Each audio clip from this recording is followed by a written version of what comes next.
पुढे न दिशे कैवल्यदानी म्हणे कोठे गेला उठवणी कळी घेऊन येईल आता. नंदराणी जागी झालेली आहे आणि पुढे न दिसे कैवल्य दानी. कैवल्यचं दान देणारा भगवंत आहे महाराज. कैवल्य नावाचं पद, साविज्य नावाचं पद, हे पद आहेत महाराज. भक्ती करून देव प्रसन्न झाला ना तर ते कैवल्य नावाचं पद देतो महाराज. कैवल्य दानी, ते दान देणारा. एकदा दान दिलं की पुन्हा ते परत घेत नाही महाराज.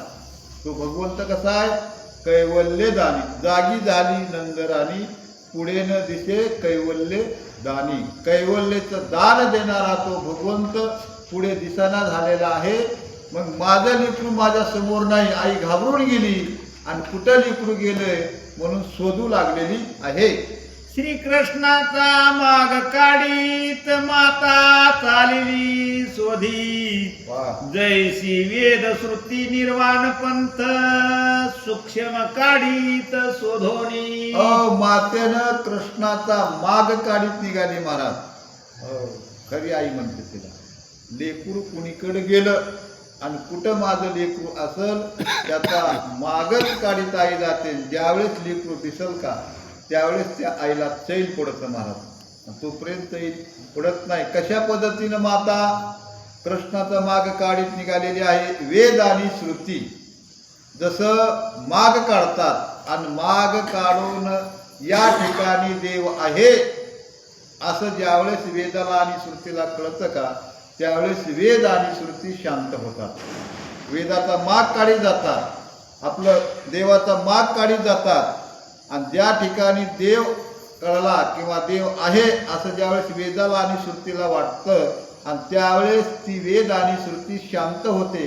आणि तशाच पद्धतीनं आई लेकराला शोधित जाते. ज्यावेळेस लेकरू दिसल का आणि त्यावेळेसच शांत होते. अशा पद्धतीने निघालेली आहे. यमुना तीराली यशोदा तो उभी कृष्ण आणि राधा. राधा म्हणे सचिदानंदा आली माया तुझी पै. माता कृष्णाला हुडकीत हुडकीत यमुनेच्या तीराला आलेली आहे.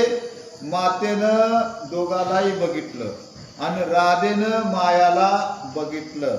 राधा म्हणते देवाला कृष्णा तुझी आई आता शोधित आलेली आहे. माया आली ना महाराज. माया आली की देव दुरावतो. माया म्हणजे संसार. संसार आडवा आला तर देवाची आणि भक्तीची भेट झाली महाराज. झाली का नाही? देवाची आणि भक्ती. राधा ही भक्ती आहे आणि देव हा देवच आहे. दोघांची भेट झाली आणि दोघांची भेट झाल्यानंतर माया मधात म्हणजे संसार मधात आला की देव आपल्याला अंतरतो महाराज. तशीच आता यशोदा माता तिथं आल्यानंतर राधेपासून देव दूर जाणार आहे किंवा ती माया देवाला घेऊन जाणार आहे. अशा प्रकारे म्हणजे आता ही माया आली, तुझी आई आलेली आहे आणि आता तुला माझ्यापासून घेऊन जाणार आहे असं कृष्णाला राधा म्हणत आहे. आता तुझा आणि मज येथे ताडण करील सोहस्ते. तो यशोदा म्हणे हरिते कैसे तू ते वाटते पै. राधा म्हणते देवा तुला आणि मला इथं माया निश्चित मारेल. मारल्याशिवाय राहणार नाही. लगेच माता तिथं आली आणि माता म्हणते हे कृष्णा तुला कसं वाटतं रे? म्हणले माझ्या समोर झोपला होता, माझ्या पुढं झोपला होता आणि तिथून उठलास आणि इकडं यमुनेच्या तीराला राधेपाशी आलास. तुला कसं काही वाटलं नाही? अशा प्रकारे माता म्हणत आहे. तो हरी स्पुंदोनी रडत माते मी बिदीस होतो खेळत. इने माझा कंदुक सत्य उचलून या आणला. कृष्णानं रडायला चालू केलं म्हणा. नाटकी लीला लागवी यालाच म्हणतात. नाटकी लीला लागवी. काय कौतुक करेन, काय नाटक करेन आणि ते बरोबर नाटक सजविणार महाराज. पूर्णपणे नाटक सजविणारच आणि ते नाटक आहे का सत्य हे ओळखू सुद्धा येणार नाही. कृष्ण भगवंतानं रडायला चालू केलं, नाटक चालू केलेलं आहे. माते मी रस्त्याला खेळत होतो आणि रस्त्याला खेळत असताना ही तिथून आली. मी चेंडू खेळत होतो आणि हिनं माझा चेंडू इकडं आणला, म्हणून हिच्या पाठीमागं मी आलेलो आहे. अशा प्रकारे रडून त्या ठिकाणी आपल्या मातेला कृष्ण सांगत आहेत. मी रडत लागलो पाठीसी, माते कंदू काय आहे इजपासी. तो देववी म्हणे ऋषिकेशी, लोळणे तेथे घातली. माते, हिनं माझा चेंडू आणलेला आहे, माझा चेंडू हिच्या पाशीच आहे, आता हिच्यापासून माझा चेंडू घे. म्हणून कृष्ण भगवंत लोळू लोळू रडू लागले महाराज, लोळणीच घातली. आणि लेकरू एकदा रडायला लागलं की त्याचा हट्ट पुरवावा लागतो, त्यावेळेस ते रडायचं राहतं. आणि तशा पद्धतीने ते लोळू लागलेले, आई माझा चेंडू हिनं आणलेला हिच्या पाशीच आहे आणि ते दिल्याशिवाय मला जमत नाही, ते देवाच लागेल. अशा प्रकारे लोळून असणारा भगवंत नाटक करून बोलू लागलेले आहेत. राधेशी म्हणे यशोदा, का ओरडविशी गोविंदा. वाह, नसतेच अपवाद सदा, बाळवरी घालिता गे. हो, माता म्हणते राधे, काग म्हणली जवा तवा येतीस, जवा तवा माझ्या बाळाला रडीची. कधी बी आली की रडविल्याशिवाय हसत नाही. काय माणसाला नादच असणार. लेकरं समोरून आले की रडवायचे. त्यांचे गालगुशी तरी धरणार, त्यांचे केस तरी वाढणार, नाक तरी पिळविणार, हाताला तरी चिमटे घेणार, पायाला तरी चिमटे घेणार. काही लोकांना सोवत असते. लेकरू समोरून आलं, लेकरू दिसलं की त्याला रडविल्याशिवाय काय माणसाचं समाधानच होत नाही. आणि तशा पद्धतीनं यशोदा माता म्हणते, राधे जवा बघाव तवा तू आलीस की माझ्या कृष्णाला रडवितीतच. तू आल्यानंतर कृष्ण रड्याशिवाय राहतच नाही. का बरं म्हणली सदा सर्वाचा रडीती. अशा प्रकारे माता बोलू लागलेली आहे. राधा म्हणे ते वेळी, मामीसे आकल्पित घेतो किटाळी. वा, चेंडू नाही मज जवळी, नसती चाळी घेतो हा. राधा म्हणते, माते यशोदा माते, माझ्या मनात सुद्धा नव्हतं अशा प्रकारचे हा आळ घेईल म्हणून. होतं का राधेच्या मनात? अशा प्रकारचे राधेनं चेंडू घेतलाय का? नाही घेतला. राधेपाशी चेंडू आहे का? नाही. पण हा कधी कुणावर कशी आळ घेईल माझ्या मनात सुद्धा नव्हतं. अकल्पित कल्पना सुद्धा मी केलेली नव्हती. किती का राधेनं कल्पना नव्हती केली. आणि ह्यानं माझ्यावर उगाच आळ घेतलेली आहे. माझ्यापाशी चेंडू नाहीच.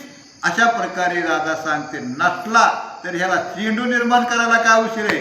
हे ब्रह्मांड निर्माण करतो महाराज हा. आणि चेंडू निर्माण करायला काय उशीर? ती म्हणते माझ्यापाशी चेंडू नाही. काय म्हणते ऐका.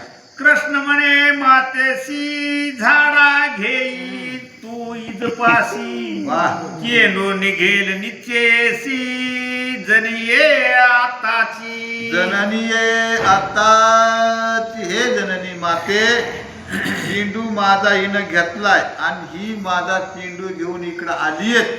आणि चेंडू हिच्यापाशी आहेत. हिचा झाडा घेतला ना, हिच्यापाशी निश्चित चेंडू निघेल. ही बरं आई, झाडा हिचा गीत ही खोटं बोलतीये आणि सदा सर्वदा ही कधीही खोटं बोलत आलेली आहे. अशा प्रकारे कृष्ण मातेला म्हणतात. राधिका गदगदा हसे, वस्त्र चौकडे धाडी तसे. सचिदानंदे परम पुरुषे, थोर केले लाघव. राधा गदगदा हसू लागली महाराज. नवल वाटलं होय. नसलेली आळ घेतो. कुदंडा हा कृष्ण आळ घेतो. राधेला वाटलं आता आपलं वस्त्र हलवावा आणि कुठं चेंडू पडणार आहे. हो, राधा हसली, मोठ्यानं हसली, आपलं वस्त्र हलवलं आणि काय कौतुक केले मुकुंदे. काय कौतुक केलं ऐका. घेतला नसता एकाएक, अवचिता पडला कंदू.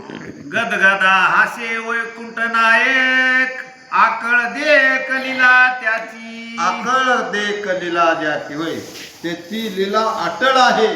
त्याच्या मनात आलं ना, तो काही बी लीला करू शकतो. होता का चेंडू? नव्हता.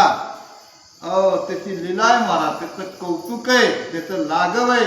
काय लागव केलं तिनं वस्त्र हलवल्याबरोबर आतमधून चेंडू टप्प दिशेनं खाली पडला आणि काय झालं राधा धोबुक पाहत म्हणे याची करणी अद्भुत अष्टभावे सद्गदित राधा झाली ते धवा. हो राधेनं मानच खाली घातली. खाली मान घातली. एखाद्या माणसानं चोरी नाही करावा आणि एखाद्यानं त्याच्यावर आळ घ्यावा. फलाण्यानं माझे 500 रुपये चोरले होय आणि 100च्या 5 नोट आहेत आणि ह्याच्यापाशी आहे पण त्याच्यापाशी पहिला असा होता आणि मग झाडा दुसऱ्या माणसाने घ्यावा आणि 100च्या 5 नोटा त्या माणसाकडे निघावा. मग किती अपमान होतो त्याचा. तशी राधेचा अपमान झाला. खाली मान घातली राधेनं. अधोमुख झाले, लज्जित झाले आणि नंतर म्हणू लागले हा लाघवी आहे आणि या लाघवानं कृष्णानं हे कौतुक करून दाखवलेलं आहे. अशा प्रकारे राधा म्हणत आहे. माया म्हणे तुम्ही गवळणी महानष्टा व्याभिचारिणी वा माझा ब्रह्मचारी चक्रपाणी बोलिजे जनी परीत. हो तुम्ही नष्टैत दुष्टैत आणि याविचारिणी होय आणि माझा कृष्ण लहान आहे. लहान कृष्ण आहे ना. हो त्याला कुठलंच काही समजत नाही. लेकराला 10 वर्षे काही समजत नाही. मला 10 देवाचं स्वरूप असतं महाराज. कोणताच विषय त्याच्यामध्ये नसतो. त्याच्यामध्ये विषयच नसतो. 10 वर्षानंतर त्याला विषय कळतो आणि कृष्ण तर 5 वर्षाचा आहे आणि त्याच्यावर नुसतीच आळ घेता तुम्ही. कृष्णानं हे केलं, कृष्णानं ते केलं, कृष्ण असा करायला आणि कृष्ण तसा करायला. अशा प्रकारे ती राधा आपलं यशोदा माता राधेला बोलू लागलेली आहे. 5 वर्षाचे ताने बाळ त्यावरी घेता नसती चाळ टाकोनी जावे गोकुळ या लोका भेने पै.